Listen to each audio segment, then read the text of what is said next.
Welcome in, everybody, to Player Profiler Monday Night Tailgate. I'm your host, Tyler Knaeble at PPR Tyler on Twitter. Today we were breaking down the Monday night slate we got, some betting preview, also breaking down the takeaways from Week 5. We got a lot to get into, so let's get it going.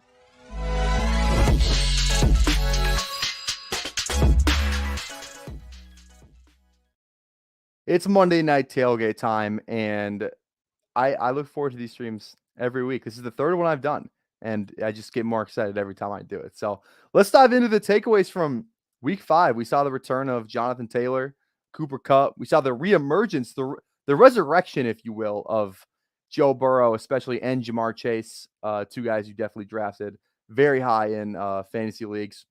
And if you head on over to playerprofile.com, the articles section, I wrote up an article kind of breaking down what everything I'm going to be talking about tonight. Also did this new thing on there where I have to at least mention it takeaways. If you've read it or you've been on the show before, you know what I'm talking about. But on the article side, I did like a whole breakdown of I did like a fantasy lineup. So quarterback, it's super flex, quarterback, running back, two receivers, flex, tight end, super flex. So that was kind of fun.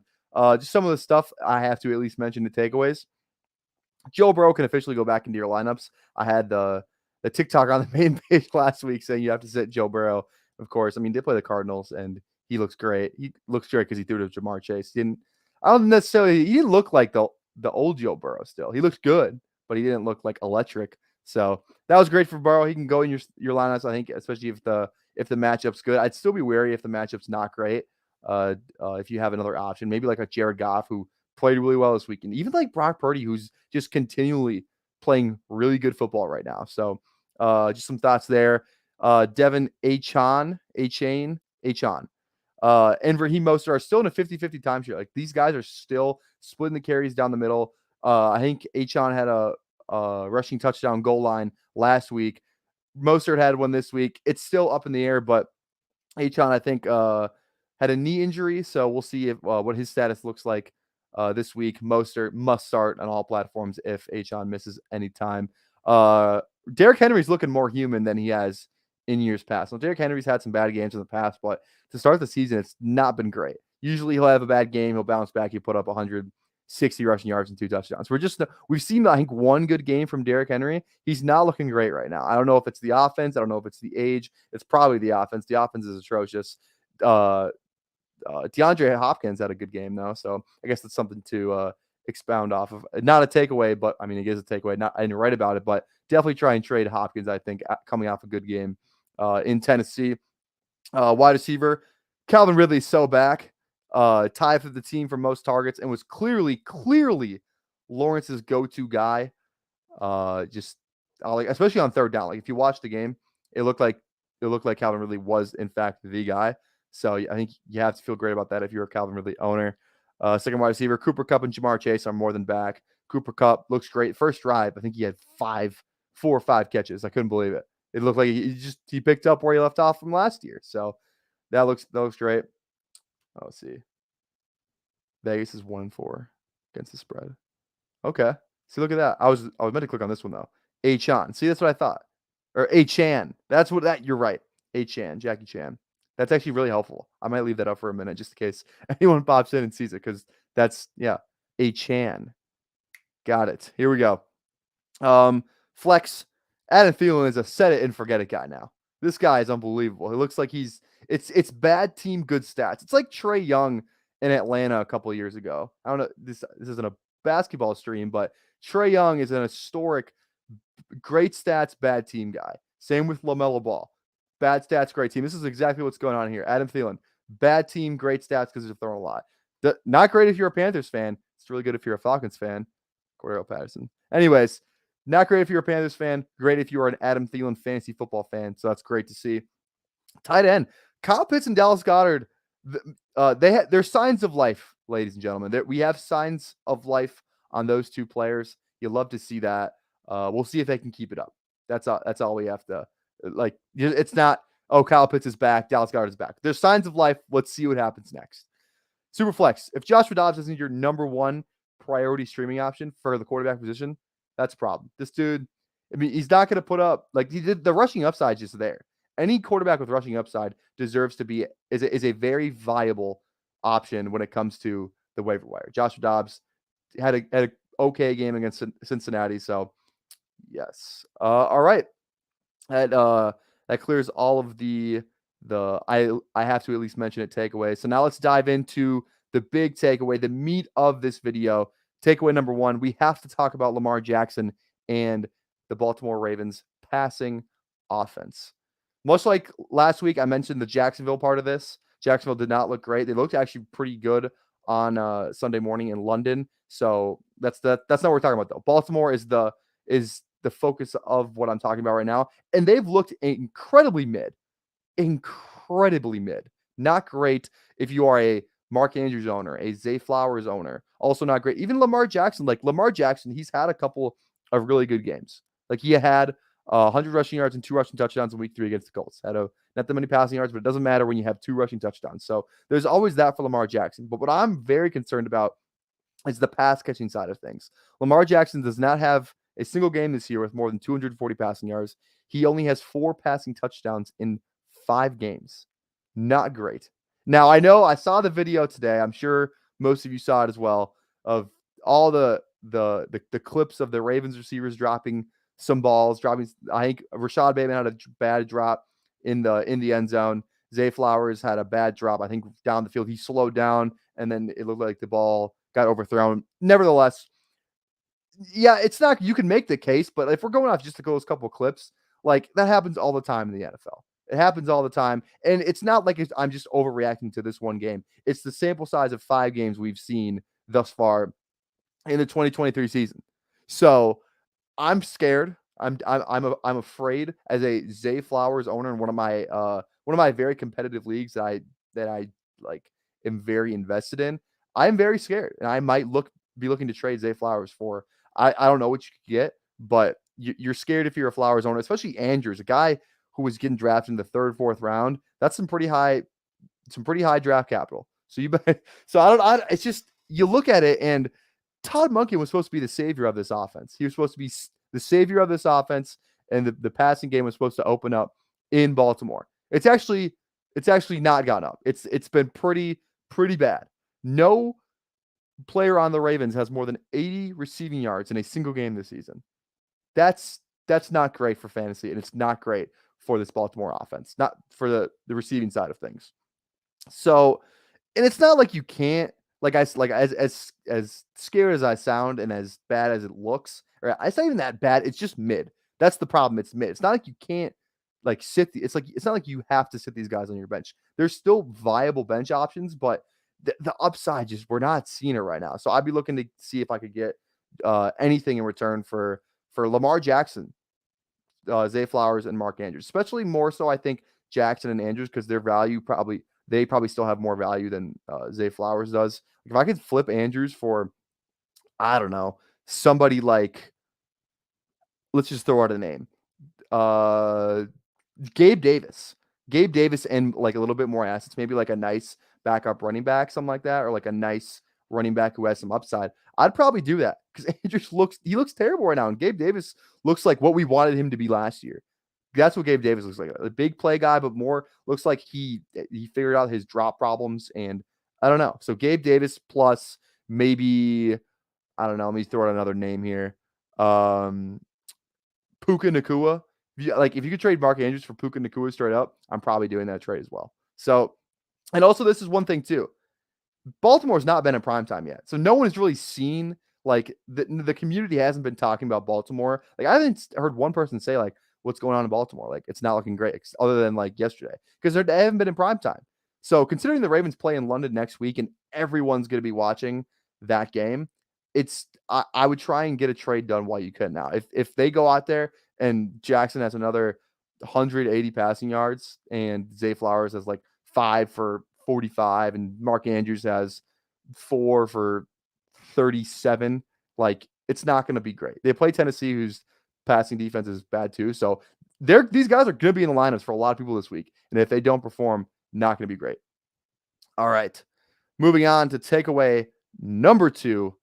This is probably my favorite takeaway. Probably the most probably the most strong I feel about anything on this entire article. Go get you some Alvin Kamara. No one's talking about what he's done over the past couple weeks. Like, if you took this guy in your drafts, it was a steal, absolute smash pick. With the suspension looming, it didn't look great just in the offseason. The vibes were bad. Vibes were at an all-time low for Kamara, but he still seems to be the same guy. Last week against Tampa Bay, Kamara had 13 catches for, granted, 33 yards, but it doesn't matter. If you're in any type of PPR format, yards don't matter. 13 catches is unbelievable. He follows that up performance with 97 total yards and a goal line touchdown in week 5 against the Pats. Now, another really good game. He's averaging over his first 2 games of the season with Jamal Williams out, he is averaging 24.5 touches per game. That is the most in the league on an average per game basis. The most in the league. I know it's only 2 games. It's a very small sample size, but 24.5 touches. That's what we wanted from him like 3 years ago, when everyone was like, you saw the efficiency, you want to give him more touches. Now, he's not as efficient as he was maybe in like 2020, but he's getting the touches, and he's doing something with the ball. He's having really good, really solid fantasy games. And I think the important thing I want to touch on real quick is he had a goal line touchdown last week. If you were an Alvin Kamara owner from maybe the time he got drafted all the way up until 2022, you didn't want to say it, but the T word was looming. The T word. That man goes by the name of Taysom Hill. Historic Alvin Kamara goal line touchdown vulture. Absolutely historic. And Taysom Hill, he's nowhere to be found. Taysom Hill has 0 touchdowns this year. He has some carries, but like, the Saints were down like the 1-2 yard line. I'm watching the game. Oh, here comes Taysom Hill, going to run Wildcat, and he's just going to score. It didn't happen. Kamara was the guy. Even when they have Kendry Miller, bigger back, they didn't use him. They used Alvin Kamara, and that's huge. If that trend stays true the rest of the season, that's absolutely massive for Alvin Kamara. So I'm really big on Alvin Kamara right now. I would be looking to trade for him in a whole bunch of leagues. Like I said, if you can I would trade Mark Andrews for Alvin Kamara straight up. Mark Andrews what has he done? He's like 1-2 touchdown game with like no yards. Congrats. And he tied it. We saw Donald Parham do the same thing.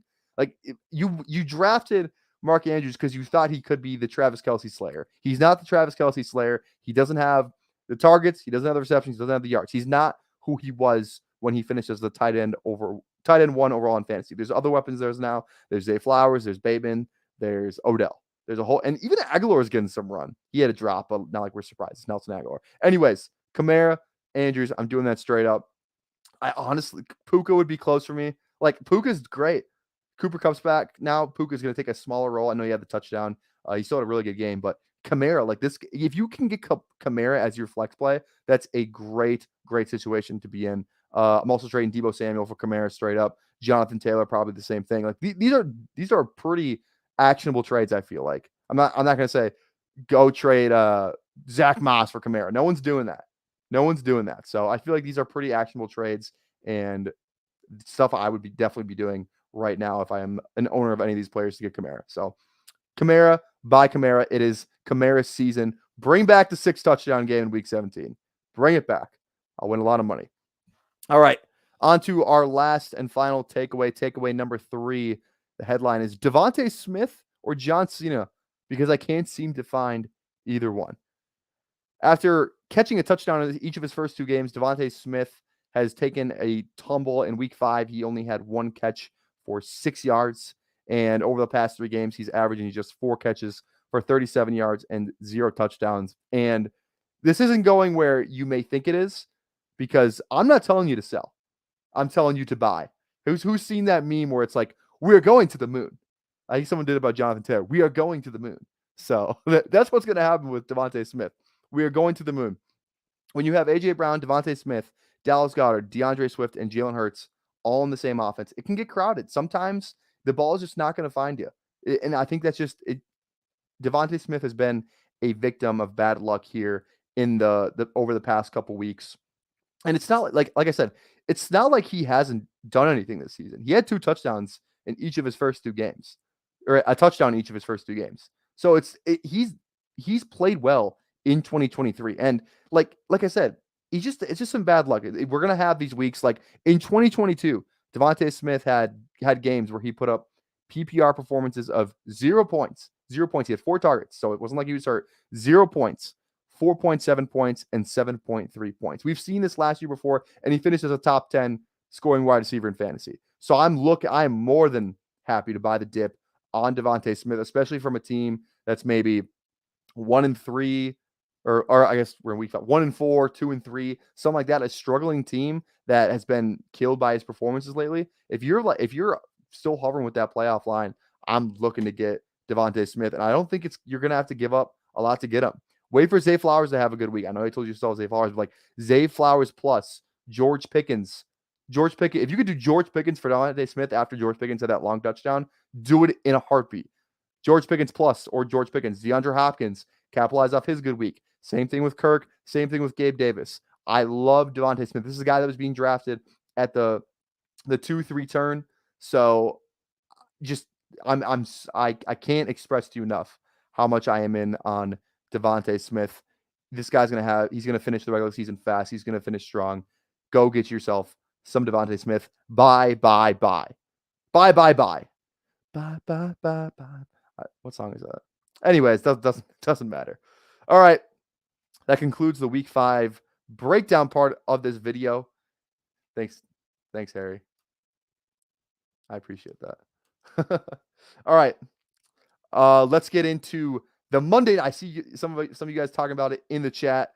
The Monday Night Football betting preview. We have Packers versus the Raiders. Now, I'll have you know, it's in the description below, but I'll have you know that I am 3-1-1 on picks I've given out on this show. 3-1-1. I've only had 2 weeks.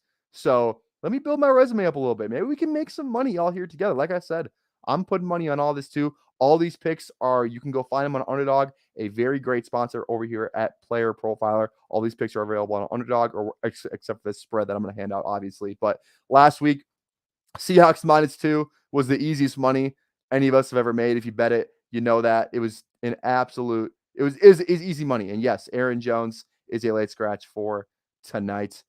I need AJ Dillon tonight in actually an Underdog weekly winners team. AJ Dillon has a big game, your boy's going to be very happy. Let's just put it that way. So I like AJ Dillon tonight. I actually didn't bet on, I'm actually scared because AJ Dillon has not been great recently. So I didn't give you any like AJ Dillon over rushing yards because I want to feel better about myself. I don't know if he's going to have a good game. So I didn't put it in these bets, but Seahawks -2 was free yesterday or last week. Matt Breida over receiving yards. He got it in one play. So free. Jackson Smith and Jigba over receptions. He pushed. Not great. He literally had 2 drops too. So we should have hit it. And then Geno Smith over passing yards. I mean, that's the only one that didn't hit. He gets hurt. They're in a weird game script where they pick 6, sacks, all that. So it's just a weird game. So overall, I felt pretty good about the picks last week. And I feel even better about the picks right now. Let's get into it. The first one I have for you guys, Christian Watson over 50.5 rush and receiving yards. Christian Watson, known as a big play guy. He could get all these yards in one play. That's what I love. That's crazy. That's crazy, Harry. I can't even highlight that comment. That's out of pocket. Yeah, everyone in the YouTube chat, you can see it. But that made me laugh. All right. Where was I? Christian Watson. He can get 50.5 receiving yards in one play.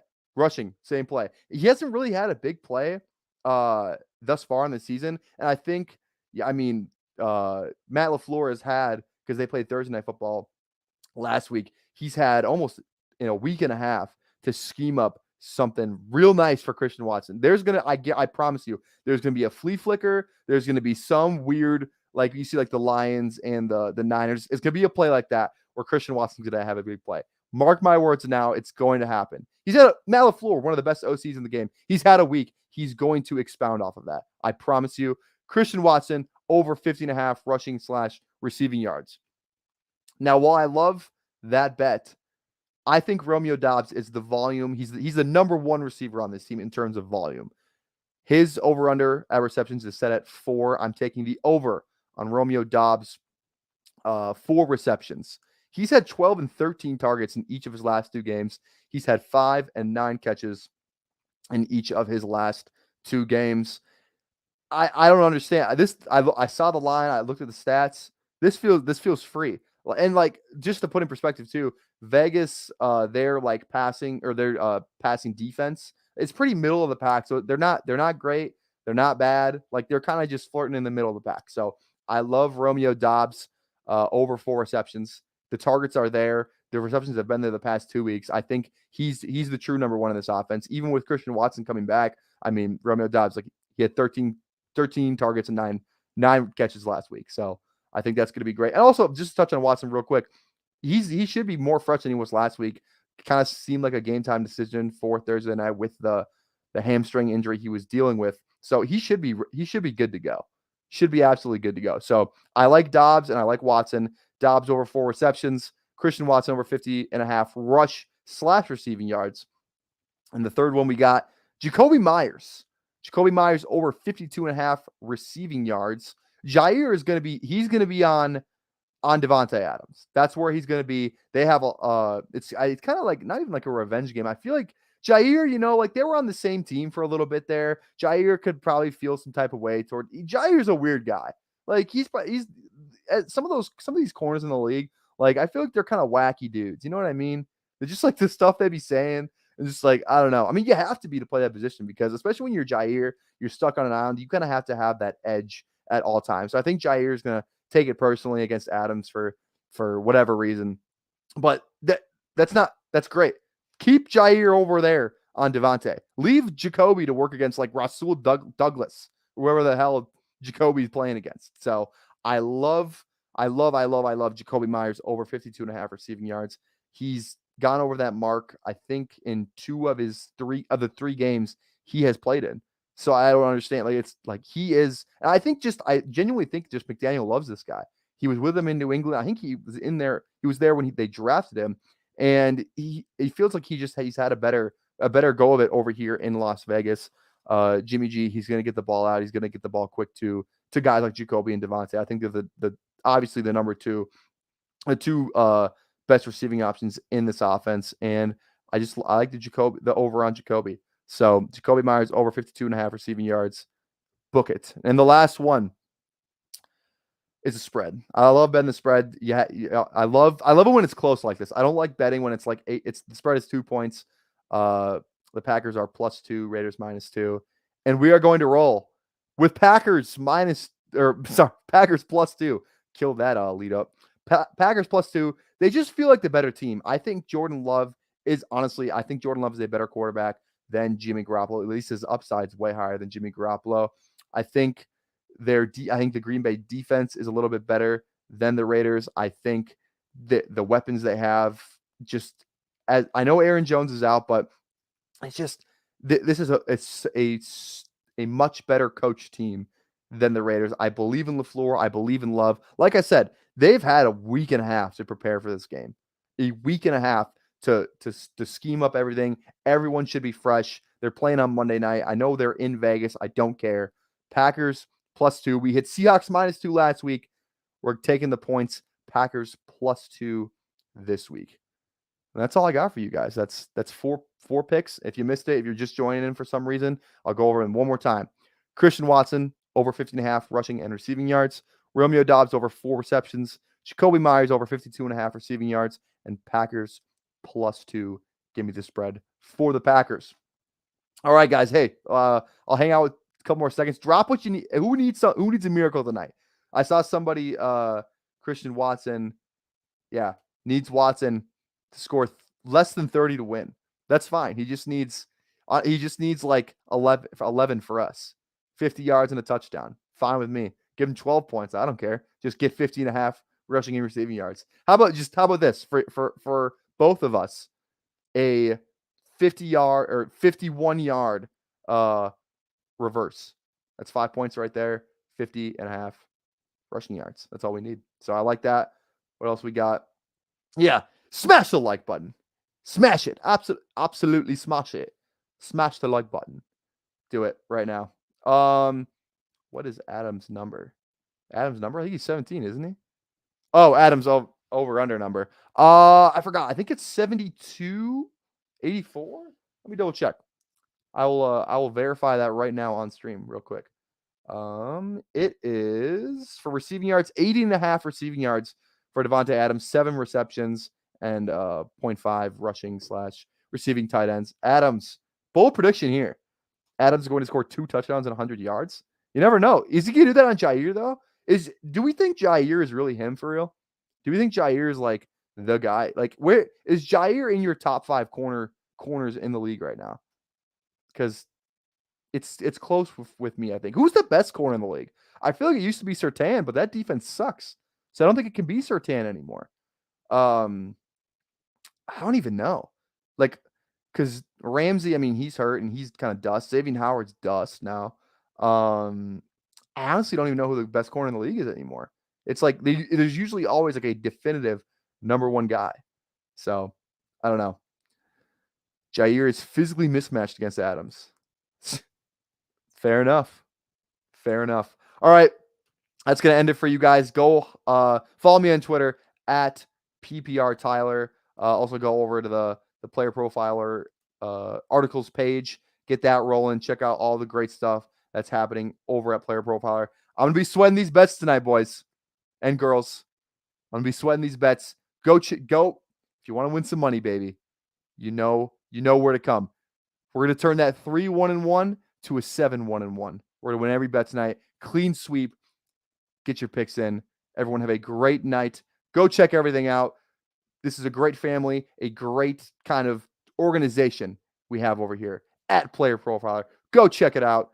Monday night, baby. Dun, dun, dun, dun, dun, dun, dun, dun.